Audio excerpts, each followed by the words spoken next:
Hi everyone, welcome back to the channel. Today we are going to be doing another garden to table. I'm going to go out and harvest everything I need for tonight's meal and show you how I cook it up and how I'm using some of the stuff we're growing in the garden right now.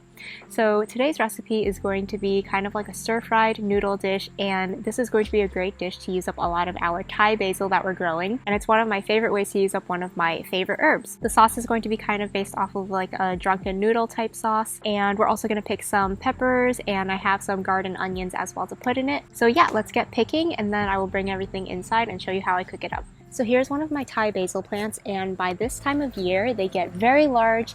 They grow into almost like these beautiful ornamental bushes. You can see that this right here is just one plant, and I've actually been cutting a lot from this plant, and it's just been growing back really beautifully.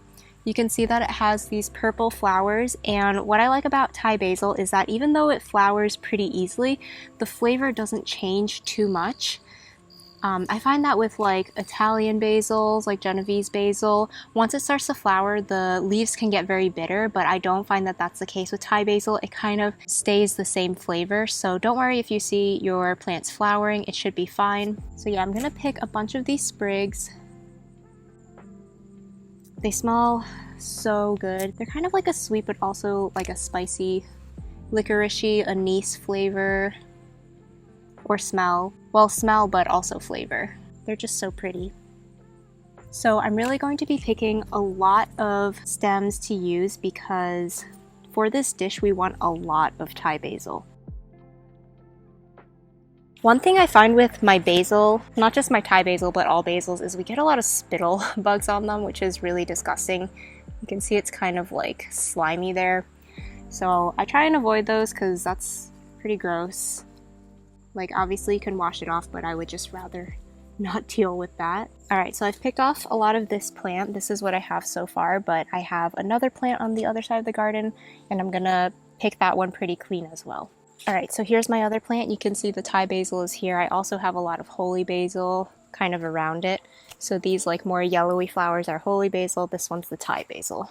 So we're gonna go ahead and pick some more sprigs of this.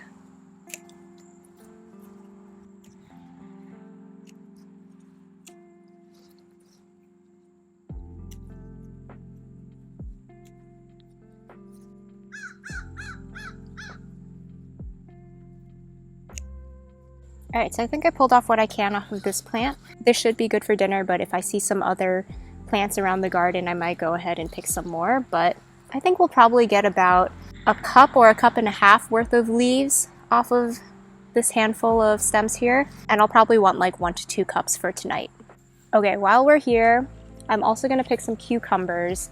I'm either going to slice them up just to have alongside dinner, or I might make smashed cucumbers to go with this meal. So you can tell I kind of missed this one. This one probably is too big for smashed cucumbers, but if I want to take the lazy route, I can always just slice this up and have that on the side. Got a smaller one over here.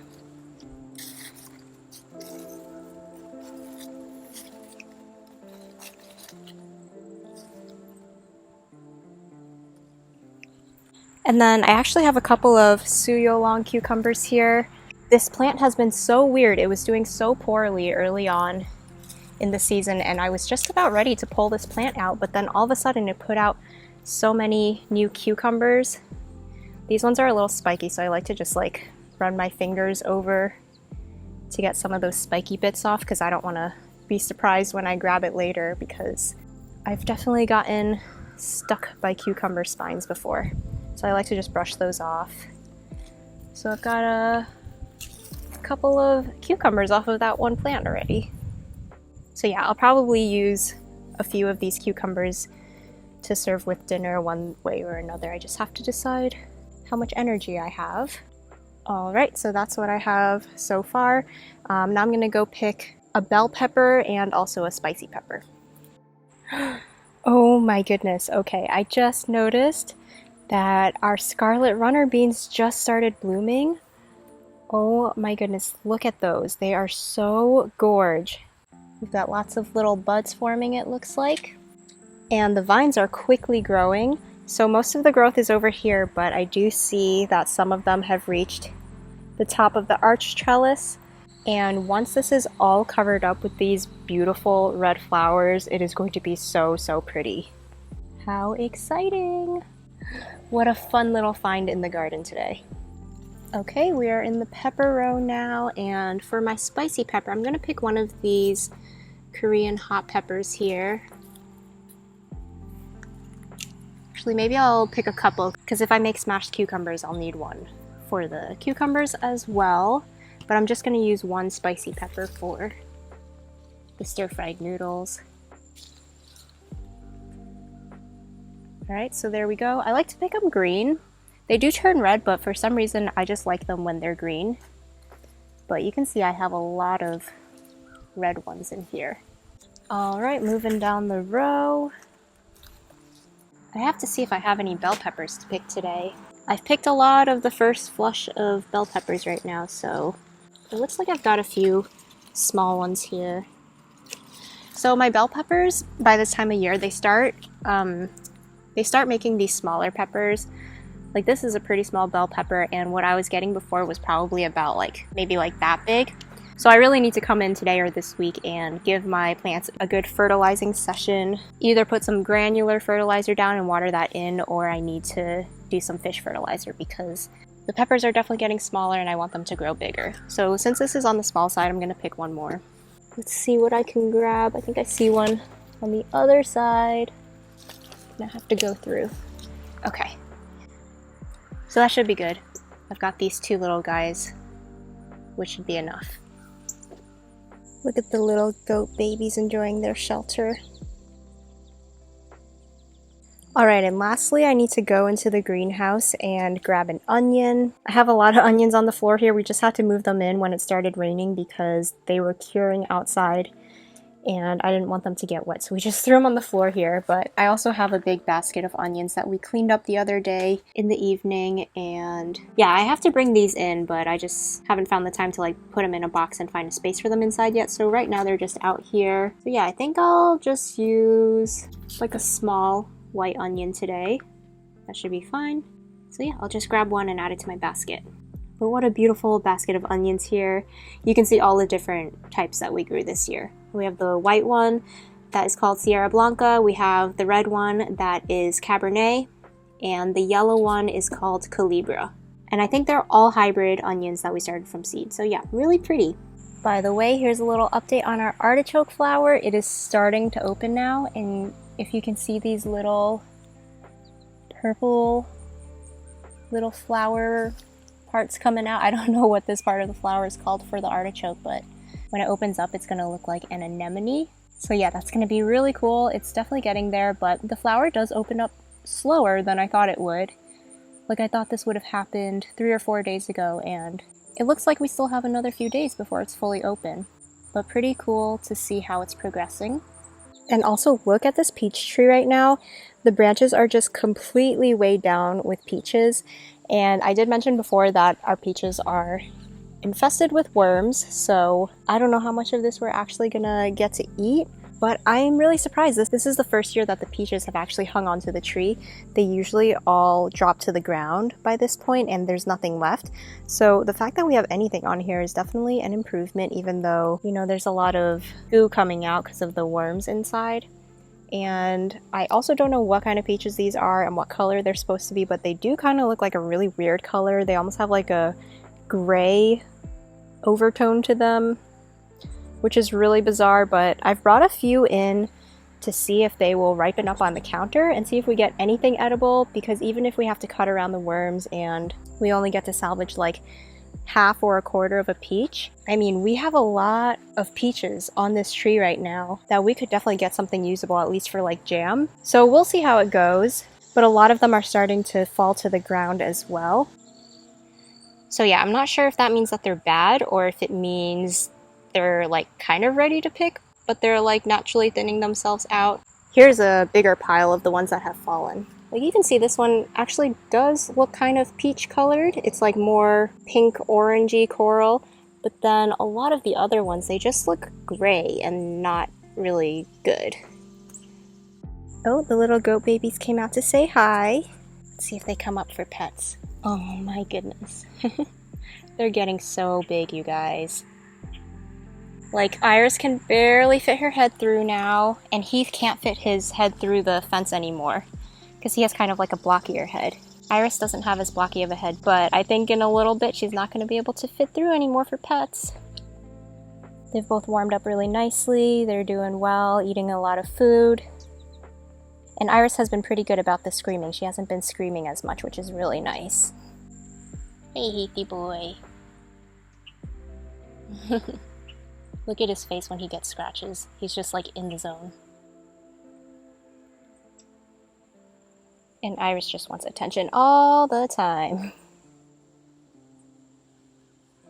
Yeah, I don't know if you can tell that they're bigger, but we can definitely tell. I feel like they've already grown like 25% since we got them home. They're gonna be so big so soon. Our little babies are growing up.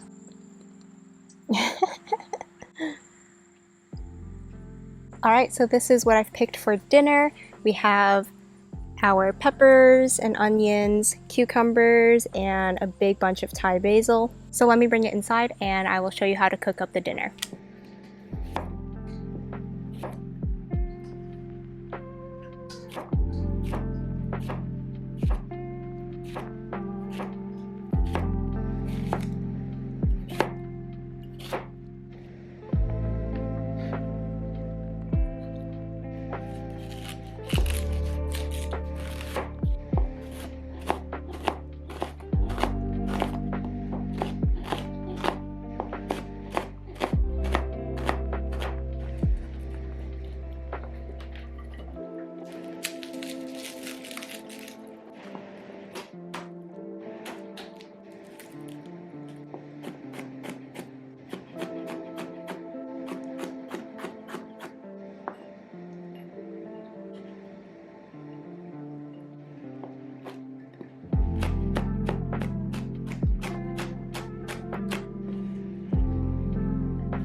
So here we are many hours later. Full disclaimer, I did pick everything earlier this morning because I knew that we were going to be having a really bad storm today in the evening, and sure enough it's raining pretty hard out there, so I'm glad that I picked all of the stuff earlier. And I think we're even on tornado watch tonight, so hopefully that does not come around here. And I've got my mise en place all set up. Oh, I just sliced up the onion, the bell peppers, and also the spicy pepper. Then I chopped up a few cloves of garlic, and then I prepared the sauce as well. And then for our protein, I'm going to be using shrimp today, but this would also be really good if you wanted to use tofu or chicken. Those would be great for this dish. And then the last ingredient is the noodles. So these are the noodles I'm going to be using today. This is a rice noodle, and I am using kind of like the more medium-sized noodle. You can see kind of the thickness here.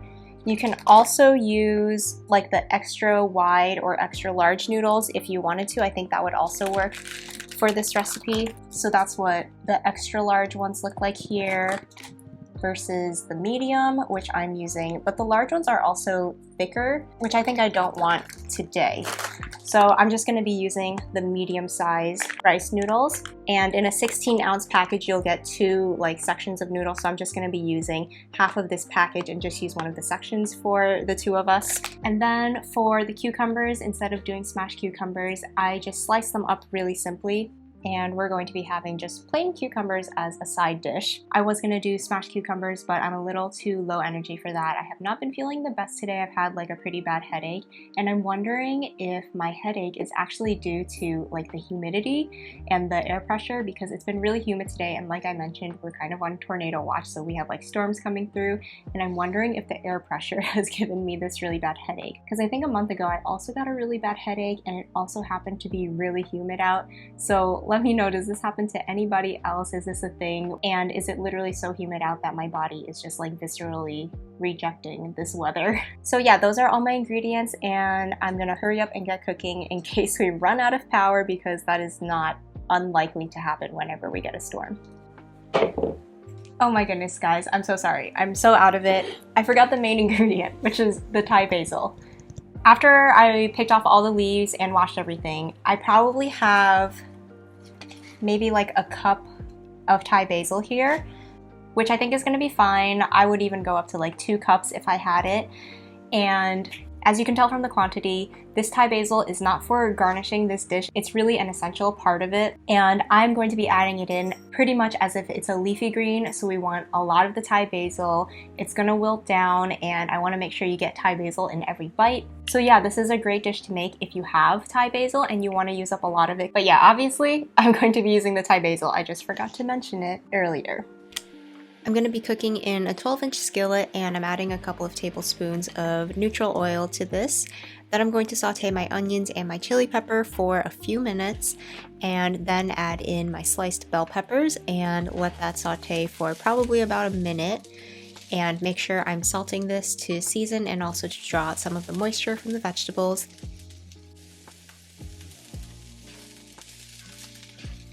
Meanwhile, I have a pot of water that is boiling off to the side, and then I'm going to add in my rice noodles. And I make sure I do this once the peppers are already in the skillet. I want to make sure that the vegetables are almost ready and good to go, so that once the rice noodles are cooked to the right texture, they are ready to go immediately into the skillet, because those are only going to be in the boiling water for about 3 minutes, and I don't want them to go any longer than that or they'll get mushy.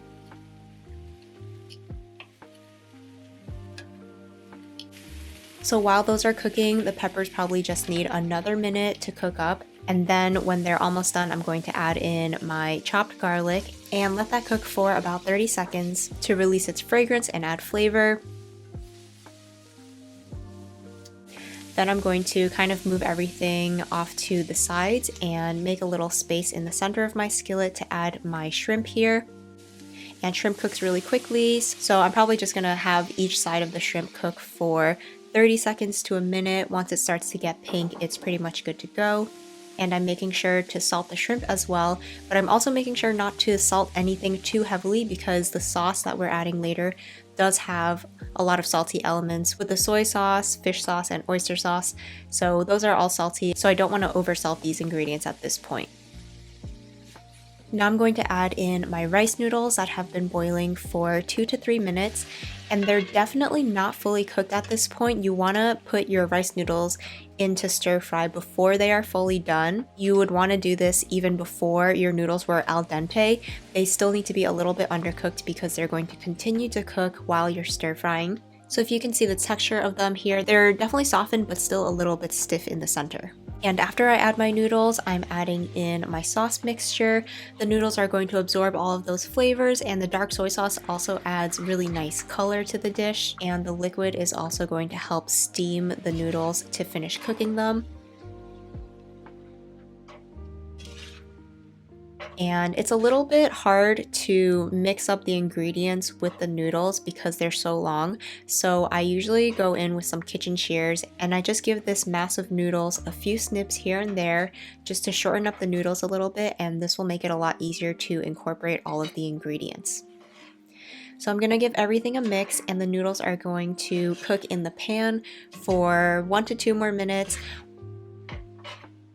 Once they are at the perfect texture where they're still a little bit bouncy and definitely not falling apart, I'm going to add the Thai basil in at the last second, and this is just going to need a little bit to wilt down. I'm just mixing it in and letting the heat of the noodles and the pan wilt that Thai basil down and incorporate everything, and then I'm going to pull this off the pan immediately because rice noodles can overcook really easily, and once they get to that point, they are mushy and it is no good. Okay, this is the finished dish, and oh my goodness, doesn't that look so good? Like takeout, but way, way better.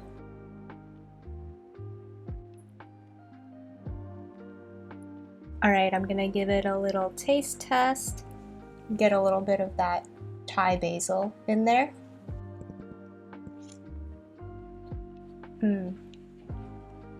The Thai basil has such a good flavor, and the noodles are cooked perfectly. The key with cooking rice noodles is you really cannot overcook them. They only go in the boiling water for like 2 minutes, and then you finish cooking them when you stir fry them with the sauce. The sauce will add liquid that will continue to steam or boil the noodles. And if the noodles are fully cooked when you put them in, then they're going to be complete mush and fall apart when you go to stir fry them. So there you have it, one of our favorite dishes that we've been eating a lot lately using our homegrown Thai basil, peppers, and onions. If you have a lot of Thai basil, definitely try this dish out. And if you're not growing Thai basil, consider getting some seeds and adding it to your garden next year so that you can try this out and try out one of my favorite herbs. So we're gonna sit down now. The rain has thankfully stopped. Hopefully we don't get a tornado around here. But I hope you enjoyed this video. Thank you for watching, and I'll see you again in the next one. Oh, one thing I forgot to mention is you can garnish with the lime wedge and squeeze that over. That's a pretty essential flavor profile of Thai food, I feel like. Kind of just having a little bit of that sour, acidic flavor. So yeah, there we have it. And honestly, even though this is just a bowl of plain cucumbers, it's so good with a dish like this because the dish is salty and just a little bit spicy from the hot pepper, and just having plain cucumbers is like so nice and refreshing. So don't overlook just serving a simple side dish of cut up cucumbers for your meals.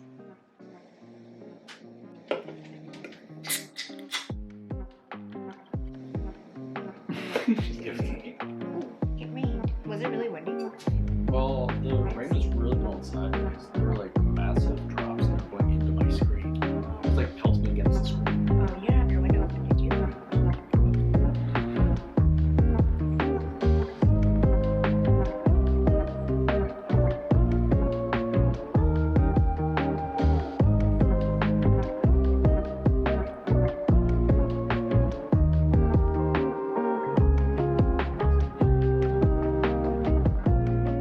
Hi, Junie.